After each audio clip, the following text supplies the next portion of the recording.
بسم اللہ الرحمن الرحیم۔ السلام علیکم ورحمۃ اللہ وبرکاتہ۔ جی تو پیارے دوستو، آپ کیسے ہیں؟ آج ہم بڑی مفید معلومات لے کے آئے ہیں۔ آپ سے گزارش ہے کہ اس ویڈیو کو مکمل دیکھیں۔ انشاءاللہ دیکھنے کے بعد آپ واقعی اپنے ذہنی سکون حاصل کرنے کے معلومات سے انشاءاللہ اس پہ عمل کرنے سے آپ کا ذہن انشاءاللہ مطمئن اور سکون پائے گا۔ تو سامعین و ناظرین، موجودہ دور میں عیش و عشرت کے بے شمار ظاہری اسباب مہیا ہونے کے باوجود معاشرے کا ہر دوسرا فرد جو ہے بے چینی بے سکونی کا شکار نظر آتا ہے۔ مال و دولت کی فراوانی کے باوجود کئی لوگ سکون کی تلاش میں در بدر بھٹکتے نظر آتے ہیں۔ زندگی پرسکون نہ ہونے کی وجہ سے طبیعت میں غصہ، چڑچڑاپن، ذہنی دباؤ جیسے امراض کا شکار نظر آتے ہیں، جس کے نتیجے میں بعض اوقات ذہن میں مختلف خیالات گردش کرنے لگتے ہیں اور بات جو ہے خودکشی تک پہنچ جاتی ہے۔ یہ بات تو بلا شک واضح ہے کہ مال و دولت یا شہرت وغیرہ سے سکون جیسی عظیم نعمت حاصل کرنا ناممکن ہے۔ بڑے بڑے بنگلے، ایئر کنڈیشن کمرے، نرم دہ گدے، بستر وغیرہ اور دیگر ذرائع آرام کے ذریعے چین و سکون کا حاصل ہو جانا بعید از قیاس ہے۔ مہنگی دوائیاں لینے کے باوجود بھی پوری رات کروٹیں بدلتے گزر جاتی ہے، لیکن سکون حاصل نہیں ہوتا۔ بسا اوقات انسان سکون حاصل کرنے کی خاطر پتہ نہیں کہاں گھوم پھر آتا ہے، لیکن سکون پھر بھی نہیں میسر آتا۔ ذہنی سکون پانے کے لیے کبھی یاروں کی بیٹھک میں جاتا ہے تو وہاں بھی سکون نظر نہیں آتا۔ ذہنی سکون پانے کے لیے جناب وہ اللہ تعالیٰ کی حدودوں کو پھلانگ کے آ جاتا ہے، کراس کر کے آ جاتا ہے، لیکن پھر بھی ذہنی سکون میسر نہیں آتا۔ یہ تو اللہ تعالیٰ کی طرف سے ایک عظیم نعمت ہے جسے دنیاوی ذرائع سے حاصل کرنا ناممکن ہے۔ میں نے بارہا اپنی آنکھوں سے سستا اور سادہ لباس میں ملبوس لوگوں کو پرسکون اور مطمئن دیکھا ہے، اور میں نے یہ بھی دیکھا ہے کہ زمین پر بستر بچھا کر گہری اور پرسکون نیند کے مزے لینے والے بھی دیکھے ہیں۔ آخرکار وہ کون سا ایسا نسخہ ہے جس کی بنا پر وہ زندگی کو پرسکون بنایا جا سکتا ہے؟ وہ کون سا ایسا رستہ ہے جس پر چل کر ساری زندگی کو سکون اور اطمینان بخش بنایا جا سکتا ہے؟ تو سامعین و ناظرین، اب دیکھیے، آپ بازار سے کوئی چیز لینے جاتے ہیں الیکٹرانک، تو اس کے ساتھ ہمیں ایک کاپی ملتی ہے، اس پہ لکھا ہوتا ہے کہ اس چیز کو ایسے چلایا جائے۔ اس بنانے والے نے اس مشین کی ساتھ میں رہنمائی کرنے کے لیے ہمیں کاپی تھما دی۔ اب ذرا غور فرمائے، ہمیں کس نے بنایا ہے؟ اللہ رب العالمین نے۔ تو اللہ تعالیٰ نے ہمیں بنایا اور بنانے کے بعد اس دنیا میں بھیجا، اور ساتھ ہی ہماری رہنمائی کی جو کتاب تھی وہ ساتھ ہی عطا فرمائی۔ اور ہم مسلمان ہیں، ہمارا یقین ایمان ہے کہ جو چیز اللہ نے بیان کر دیا ہے اس سے بڑھ کر کوئی اور چیز نہیں ہو سکتی۔ ہم جناب اس کو چھوڑ کے در بدر دھکے کھا رہے ہیں اور سکون حاصل کر رہے ہیں، ایسا نہیں ہے۔ اب جو چیز اللہ نے بنائی، انسان اللہ نے بنایا، اب اس کی رشد و ہدایت کے لیے اللہ نے قرآن پاک کو نازل فرمایا۔ اس قرآن پاک کے اندر اللہ فرماتا ہے الا بذکر اللہ تطمئن القلوب، کہ سن لو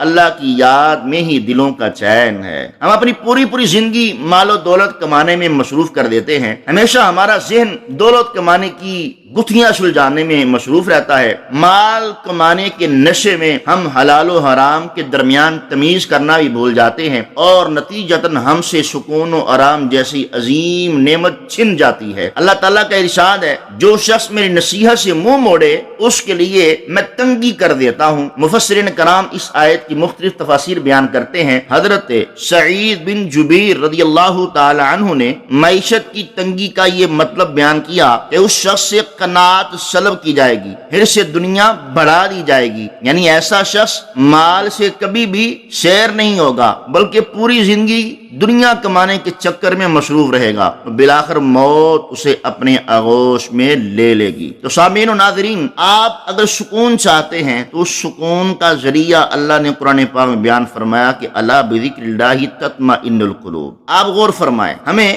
شریعت مصطفیٰ نے ایک بہت پیارا کلیہ دیا ہے۔ میرے آقا کریم صلی اللہ علیہ وسلم فرماتے ہیں، تم دین میں اپنے سے اوپر والے کو دیکھو، جو دین میں ہے اپنے سے اوپر والے کو دیکھو، اور جو دنیا میں ہے اس کو اپنے سے نیچے والے کو دیکھو۔ آج ہمارا یہ مسئلہ یہ ہے، جو نعمتیں، جو فراوانی جو ہمیں اللہ نے دیا ہے، ہم اس میں خوش رہنا پسند نہیں کرتے۔ اس کو ایک مثال سے سمجھیے، ایک شخص تھا، وہ فیکٹری کام کرنے کے لیے جاتا تھا اور آتا جاتا پیدل تھا، کوئی سہولت میسر نہیں تھی، اور ایک دفعہ اس کے دل میں خیال آیا کہ یار سائیکل ہو تو آنا جانا جو ہے سفر آدھا کم ہو جائے گا، آدھے سفر کی بچت ہو جائے گی۔ اس نے سائیکل خرید لی، سائیکل خریدی تو وہ سائیکل پہ آنے جانا شروع ہو گیا، بڑا خوش جناب۔ پھر کسی اشارے پہ رکا تو اس نے دیکھا موٹر سائیکل بھی کچھ چیز بلا ہے۔ اب اس کے دل میں تمنا آئی کہ میرے پاس موٹر سائیکل ہونی چاہیے۔ اس نے جوں توں کر کے جدھر مرضی ہاتھ مار کے اتنا موٹر سائیکل لے لی۔ اب غور فرمائیے، ہم جہاں ہیں ہم وہاں خوش رہنے کے لیے تیار نہیں ہیں، جہاں اللہ نے رکھا ہوا ہے نا ہمیں، ہم وہاں خوش رہنے کے لیے تیار نہیں ہیں۔ اب موٹر سائیکل بھی لے لی، چند روز موٹر سائیکل چلائی تو پھر جناب کہیں رکا تو دیکھا جناب گاڑی بھی کچھ چیز ہے، تو اس نے جناب جوں توں کر کے حلال و حرام کی تمیز کے بغیر جناب سود بھی اٹھایا، رشوت بھی لی اور دیگر معاملات کر کے اس نے گاڑی بھی لے لی۔ اب گاڑی لے لیتا ہے لیکن گاڑی چھوٹی تھی، اب 4-5 مہینے اس نے وہ چھوٹی گاڑی چلائی، بعد اس کے دل میں خیال ہے بڑی ہونی چاہیے۔ اب یہ جو ہوس ہے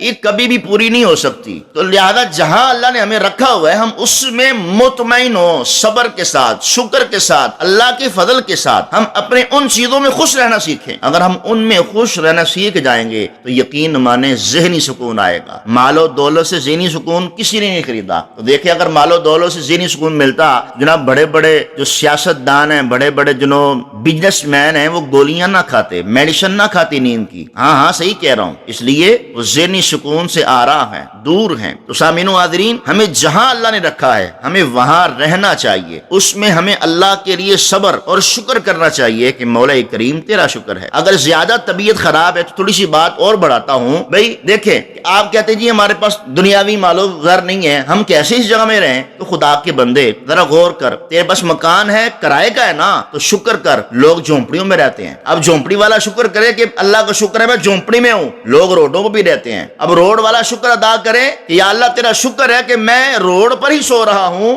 لوگ تو قید کے اندر بھی ہوتے ہیں۔ تو اس طرح اپنی طبیعت کو جانچے، ذرا اپنی طبیعت پر نظر رکھیں۔ ہمیں جس چیز کے لیے، جس مقصد کے لیے اللہ نے پیدا فرمایا وہ مقصد تھا، وما خلقت الجن والانس الا لیعبدون، ہم نے جنوں اور انسانوں کو اپنی بندگی کے لیے پیدا کیا۔ ہم دنیا میں آئے مال کماؤ، یہ لاؤ وہ لاؤ، یہاں کاروبار تو وہاں کاروبار۔ اب ایک بندہ گھر سے صبح اٹھتا ہے، بیدار ہوتا ہے جناب، اپنا فریش ہو کے ناشتہ کر کے جناب وہ کام پہ جاتا ہے، تو سارا دن مارا مار پھر کے رات کو آ کے پھر سو جاتا ہے، پھر صبح کام پہ چلا جاتا ہے، پھر رات کو گھر آ کے سو جاتا ہے۔ اب یہ اسی طرح ایک چین چکر چل رہا ہے، ذہنی سکون نہیں ہے۔ تو ذہنی سکون حاصل کرنے کے لیے سب سے پہلا فارمولا وہ یہ کہ اللہ تعالیٰ کے ذکر میں لگ جانا۔ جو اللہ تعالیٰ نے ہمیں بیان کیا ہے ہمیں چاہیے کہ ہم اللہ کے ذکر میں لگ جائیں۔ اب دیکھیں اس کو بھی ایک مثال سے سمجھیے، وہ یہ چند دوست تھے، ان میں سے ان کا ایک دوست سبزیاں پسند تھا، ویجیٹیبل کھایا کرتا تھا۔ ان کے دوستوں نے بڑا زور لگایا بھی تو گوشت بھی کھا کے دیکھ، چکن بھی کھا تجھے پتہ لگے، بیف بھی کھا تجھے پتہ لگے، مٹن بھی کھا تجھے پتہ لگے کچھ ذائقہ ہے۔ وہ کہتا نہیں جی نہیں، بس مجھے سبزیاں کھانے کی ذرا حاجت ہے اور میں سبزیاں ہی پسند کرتا ہوں۔ ایک دن دوستوں نے ایک پلان کیا، اسے ایک دعوت میں انوائٹ کیا، وہ آیا، اسے زبردستی نا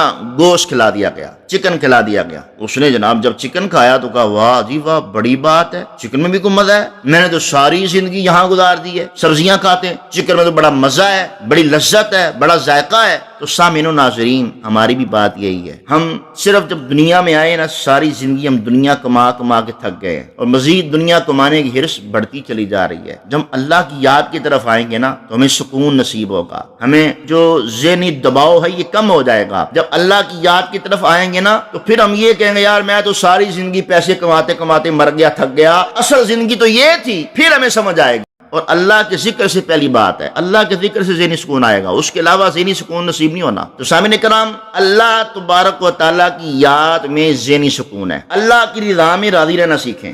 جو اللہ نے رکھا ہوا ہے نا وہاں شکر ادا کرے اللہ کا، مولا تیرا شکر ہے، تو بہت ہی رحیم و کریم ہے، اپنے بندوں سے 70 ماؤں سے زیادہ پیار کرنے والا ہے، مالک تیرا شکر ہے۔ اب اللہ کی رضا میں نمبر پوائنٹ 1، اللہ کی رضا میں راضی رہنا سیکھیں۔ دوسرا، صبر کرنا سیکھیں، مصیبت آ جائے، پریشانی آ جائے، تنگی آ جائے، نچاکی آ جائے، بیماری آ جائے، مسئلہ بن جائے، صبر کریں۔ یقین مانے آپ کا کوئی حق کھائے نا، آپ کو برا کہے، آپ کو کچھ تکلیف پہنچائے، چند لمحے پیچھے آئیے اور سکون سے اطمینان سے صرف صبر کیجئے۔ اس صبر کے بعد دیکھیے آپ کو ذہنی سکون اور قلبی سکون کیسا نصیب ہوتا ہے۔ تیسرا جناب، حسد چھوڑ دیں، حسد سے بچیے۔ حسد جو ہے نا وہ اس کے پاس یہ آ گیا، اس کے بعد وہ ہو گیا، اس کے بعد یہ آ گیا، او یہ ہو گیا. اب غور کریں، اس حسد نے نا بڑوں کو رون ڈالا ہے، تو لہذا حسد سے بچیے. چوتھا، بغض و کینہ سے بچیے. اپنے دل کو نہ مسلمانوں کے بغض و کینہ سے بچائیں، رشتہ داروں کے بغض و کینہ سے بچائیں، ہمیشہ اس چیز سے دور رہیں. پانچواں، اپنی زبان کو نرم رکھیں، نرمی سے اسے سجا کے رکھیں. اپنی زبان پر ہمیشہ نرمی اختیار کرنے کی کوشش کریں، سختی سے بعد آ جائیں. نرمی جو ہے نا یہ اللہ تعالیٰ کو بڑی پسند ہے. چھٹا، کسی کا حق نہ ماریں، کسی کا حق نہ کھائیں. جو آپ کو اللہ دے رہا ہے اسی میں صبر و شکر کے ساتھ گزارا کریں اور قناعت پسند بن جائیں. ساتواں، عزتیں بانٹیں. ہمیشہ یہ دنیا میں یاد رکھیے گا، جو دیں گے وہی پلٹ کے آئے گا. عزت دیں گے عزت آئے گی، دھوکہ دیں گے تو دھوکہ آئے گا، اس لیے عزتیں بانٹیں. آٹھواں، سازشوں سے دور رہیں، جو سازشیں ہو رہی ہیں نا اس سے بچیں. نواں، اپنی صحت کا خیال رکھیں، ورزش کریں، یوگا کریں، روزانہ مسکرائیں، بڑے صبح اٹھ کے بڑے سانس لیں، پیدل چلیں، پانی زیادہ استعمال کریں، اور سب سے بڑھ کر اپنے دشمنوں کی جو لسٹ ہے نا اس کو ڈیلیٹ کر دیں. یاد رکھیے گا، جو اللہ تبارک و تعالی چاہے گا ہوگا وہی.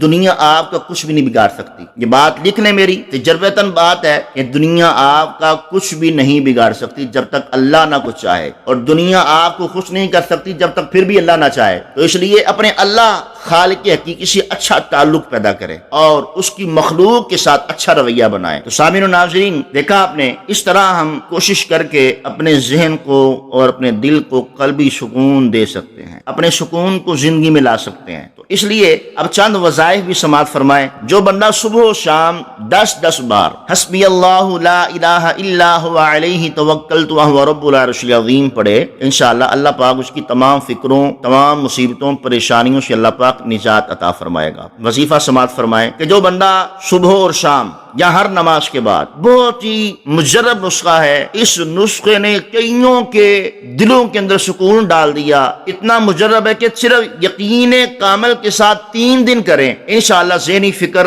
ذہنی تناؤ، قلبی بے سکونی، انشاءاللہ بے چینی دور ہو جائے گی. وظیفہ بڑا آسان ہے کہ 3 دن صبح و شام یا ہر نماز کے بعد 100 بار لا الہ الا اللہ المالک الحق المبین. یہ صبح و شام 100 بار یا ہر نماز کے بعد 100 بار پڑھنا ہے. انشاءاللہ آپ کی زندگی کے اندر ذہنی قلبی سکون اور آپ مطمئن نظر آئیں گے، آپ کے چہرے کھل جائیں گے، آپ شاد و مسرت محسوس کریں گے. اللہ کریم آپ سب کو دین و دنیا کی بھلائی نصیب فرمائے. جو چینل پر نئے تشریف لائے ہیں سب سے گزارش ہے چینل کو سبسکرائب کریں، لائک کریں اور اپنی قیمتی آراء کا خیال کمنٹ باکس میں لازمی فرمائیں. دیکھتے رہیے ون اسلامک ٹی چینل. جزاکم اللہ خیرہ.